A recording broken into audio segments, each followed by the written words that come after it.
I am not your guru, and I am not your prophet. I am not anyone's master, and I do not need followers. I am not seeking to convert anyone into any school of thought, and in fact, I do not even need to be right. I am the voice of reason that is calling forth from the wilderness of your soul. I am that voice that is inviting you to wake up from the dogmas, stereotypes, paradigms, myths, false narratives, and adulterated doctrines that have cast this generation under the spell of identity assassination, cultural genocide, mental inertia, spiritual dwarfism, conformity, inferiority, fear, and mediocrity. If you let my words stir up in you the spirit of self-awareness, which is the divine image that is in you, if you let my words challenge you into taking charge of your own mind so that you can be the captain of your soul and the architect of your own destiny, then yes, your desert will blossom like a garden and your night will break forth like a glorious dawn. This is why I am here, and this is why I say thank you for listening to today's message.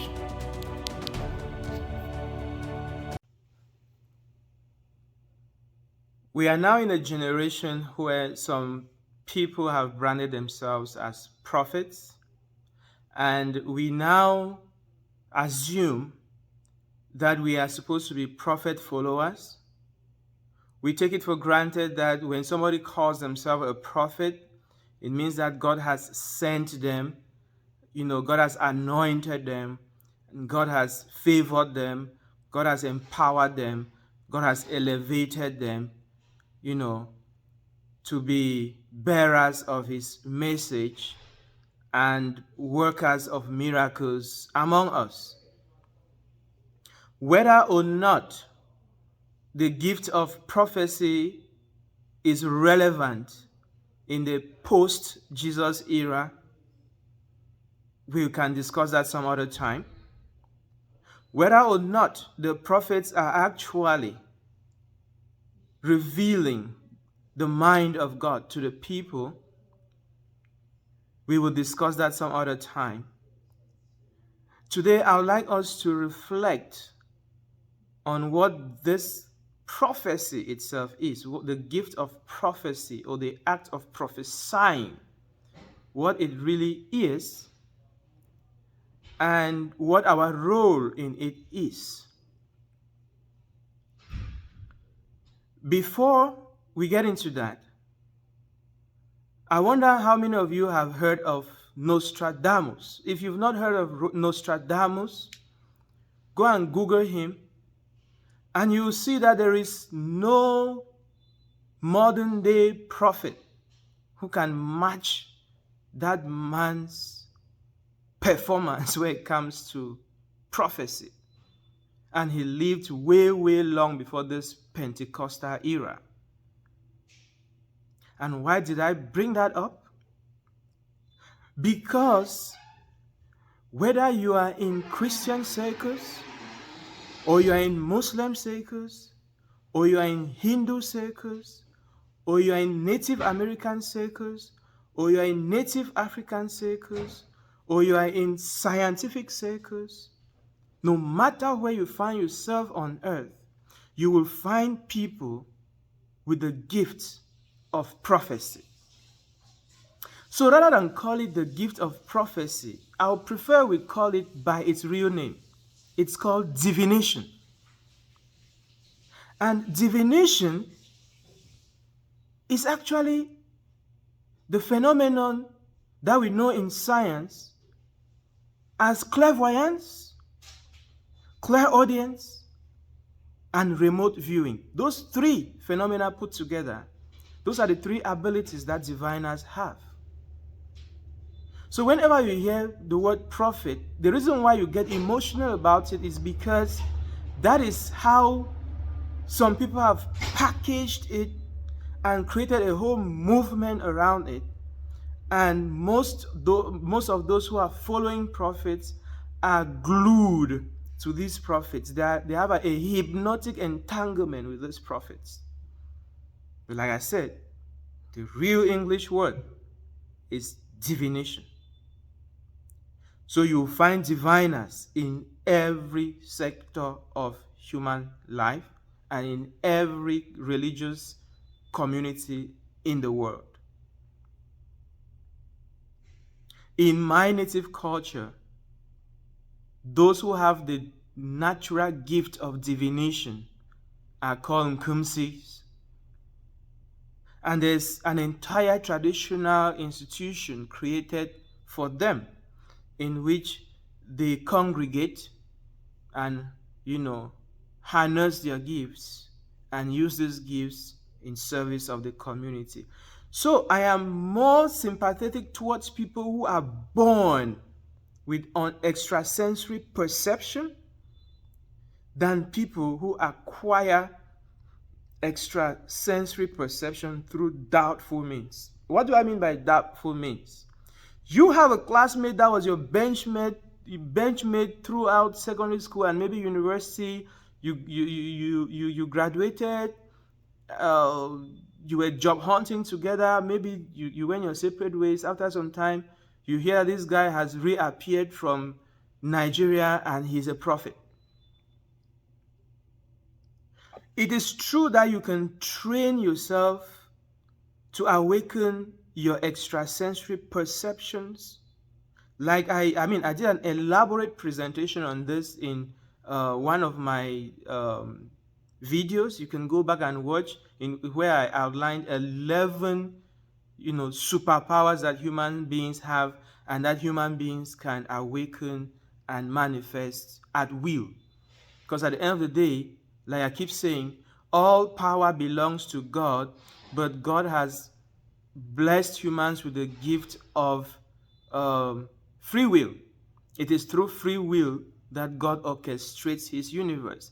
Therefore, any human being can tap into these powers and use them as they please. If that is the case, then manifesting a power is not evidence that it is God working. It is a human and their free will. If that free will is in alignment with the gift, with the will of God, good and fine. If it's not, that is their choice. But you need to know the difference so that you don't be a victim all the time. So, how do people actually prophesy? The body that you carry is not the real you. So when you wake up in the morning and you look at yourself in the mirror, there are actually a number of things that are happening. Ask yourself, who is looking through the eyes that are looking at the mirror? And when you feel beautiful, or you feel that you need to add some makeup, or you feel that you need to cut your hair, or you feel that you need to go back to the salon, who is doing that feeling? As you can see, it's not your body. Your body is just an instrument. The real you is transcendent. The real you is energy. The real you is spiritual. What that means is that just as you have a physical body that is visible on this physical plane, you have a spiritual body that is perceptible in the spiritual plane for those whose spiritual eyes are open. And like I've said, you don't need to be a man of God, quote unquote, to have spiritual eyes, because anybody can do that. Whether you're a traditional healer, or you're in Kumsi, or you are a mystic from a Hindu or a Muslim background, or you're a Rosicrucian, or whatever, any person who has an ardent desire to awaken their extrasensory perception, they can train themselves to do that. So having your spiritual eyes open is not evidence that you are a messenger of God. God can use you that way, but you manifesting those gifts is not evidence of the working of God. So, you have a spiritual body, an energetic signature that is resonating in the quantum field that surrounds us. Just like you have this physical body that your physical eyes are seeing. With my hands, I can touch you. With my ears, I can hear you. With my eyes, I can see you. With my psychic abilities, I can feel you. With my psychic abilities, I can hear you. With my psychic abilities, I can see you. Now, in the quantum realm, there is no past, present, and future. Because time is just the movement of space, right? Time is a movement of space. Therefore, time exists only in the material realm. In the quantum realm, in the energy realm, in the spiritual realm, there is no time. The spiritual realm is just eternity. Therefore, the state of consciousness that you are at right now, the energy signature that you carry right now, is the accumulation of all the experiences you have had from the time you were conceived till now. And there is always a time gap between your spiritual vortex, your spiritual signature, the spiritual version of you, and the material version of you. For example, when you sow a grain of corn, even though the life force of the corn exists in that grain, there is a buffer of time needed for the laws of the material universe to orchestrate that life force to transform into the corn that you go and harvest. So, the me that you're looking at right now is always a buffer of time behind the spiritual version of myself that I am building as I'm going along. So if you can read into my spiritual signature, if you can read into my spiritual vortex, then you know what my physical reality will be in the next future. It is not always easy to predict exactly when that material thing will manifest. But you can predict with almost certainty that it will. But here is the nuance. If I remain in the state of consciousness that I am in now, if I remain on the psychic or spiritual pedestal that I am now walking on. So when you read into my energy, you read into my spiritual vortex, and you know that this is the spiritual version of me that will inevitably manifest in the nearest future in the physical realm if I maintain that spiritual track. What happens? You are being a prophet. You are being a diviner. And the condition for your divination or your prophecy to come true is that I should remain on the spiritual pedestal that I am now on. I should remain in the spiritual vortex that I am now in. I should remain in the state of consciousness that I am now in. Now, why do prophecies come true? Because of the law of cause and effect, as I've explained to you. Your spiritual vortex is the cause. The physical manifestation is the effect. The law can never be broken. The buffer of time is all it takes. Just like it takes 9 months from pregnancy to the delivery room. It takes a couple of months from sowing a grain of corn to harvesting an ear of corn. Everything has a gestational period. So if I can read into your spiritual energy vortex, if I can read into your state of consciousness right now, I can predict what your outward manifestation will be. The buffer of time is what we cannot put a precise number on. But the law of cause and effect can never be broken. Now, why do prophecies come true? Because of your hypnotic entanglement with the prophet.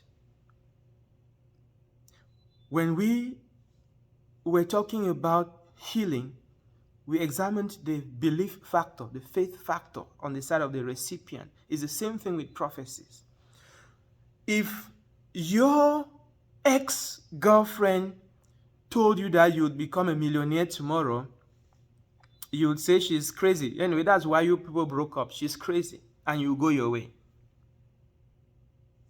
The man to whom you pay 10% of your salary every month in the name of tithes, and you listen to him preach 3 times a week, and he waves handkerchiefs and you fall, saying that is the power of the Holy Spirit. When that man tells you that next week you are going to have a visa to travel abroad, you will believe him. When that man tells you that this girl that you say you're going to marry is not God's choice for you, marry a girl from my church, you will believe him. When that man tells you that there is a certain member of your family who is jealous of you that you have this job, so you need to come and sow some seeds so that we should pray and cast and bind all the demons in your family, you will believe him. In most cases, these people don't even have the genuine gift of divination. In most cases, they are speculating. But because you have a hypnotic entanglement with them, your belief and expectation brings about the outcome that they have predicted. Secondly, they may actually be divining for real, but as we have already seen, they could be using magical powers. And again, the fact that you believe in them and you expect that thing to come to pass actually catalyzes the outcome. That is how it goes on the plane of the individual. But there is also the cosmic plane. Like when a certain prophet prophesies about a plane crash on some other continent, and then he asks his congregation to pray against it. No, that is not going to work. When you are praying against something, your emotional attention is on the undesired outcome, and therefore the emotional praying against that thing instead accelerates the occurrence of the thing. Because the universe does not listen to your words. The universe responds to your vibration. We are living in a vibrational universe where your attention goes, that is where energy flows.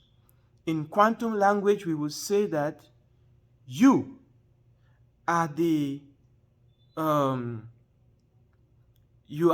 holographic microcosm of the cosmos. You are the holographic image of the universe. The state of consciousness you are now holding, the universe is reflecting it back to you. The intention you are now holding, the universe is reflecting it back to you. I know there's been a lot of talk about the law of attraction. It's not even about attracting things. It's about becoming a holographic image of who you are, because you and the universe are entangled. Who you are now, the universe is the expanded version of. And therefore, the universe will always orchestrate itself to bring into your physical reality the people, the places, the experiences, and the things that are a physical match to that vibrational state. So, if we know that this is what actually happens with divination or prophecy and expectancy and receiving, what can you do to immunize yourself against diviners? All you need to do is become spiritually aware. And that's the purpose of these videos. When you're spiritually aware, you know that, oh, yes, I have an energy vortex. I have a spiritual version of myself that is always ahead of my physical manifestation. Anyone who has a power to see that spiritual signature can predict my physical reality. So if you predict a physical outcome that I do not want, I do not need to pray against it, because praying against it will instead make it happen faster. It's a form of fear. Praying against something is actually a confession of fear. Therefore, you're having faith in that outcome that you do not want. In the process, instead creating it. So if you're spiritually aware, it means that you understand this basic law that you are a spirit having a physical manifestation, and your physical manifestation is always a shadow running behind your spiritual reality. If someone divines or prophesies an outcome that you desire, you can agree with him, put your energy behind it, and make it happen. If somebody prophesies or divines something that you do not want, do not be afraid.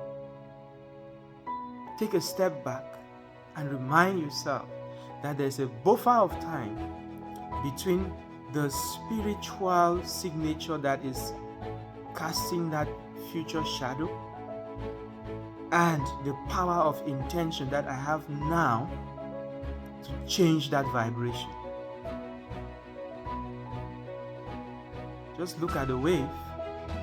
When a bigger wave comes, it wipes out the lesser wave. If you turn on your music to be louder than my voice right now, it will drown my voice. We are living in an energetic universe, quantum universe, that boils down to energy, vibration, and frequency. So you can decide right now that whatever spiritual vortex you are now in, whatever spiritual pedestal you are now in, you can up your vibration by becoming more spiritually aware. You become more spiritually aware by studying the laws of the universe. That is the real purpose of scriptures. That's the real purpose of spiritual literature. Their role is to reveal to you the mysteries, the secrets, the principles by which the universe unfolds. If you understand those principles, then you understand how your own life unfolds. And by the time you understand these secrets, you've gained mastery over your life. Therefore, you can wake up every morning to actually intentionally create a new version of yourself, so that nobody will be able to look at the past version of you and predict your future. That is the perfect immunization, spiritual immunization. That is what I do every day. Right now, the me that I am today is not who I was yesterday, because I create a new spiritual me every day. And that is what I encourage you to do.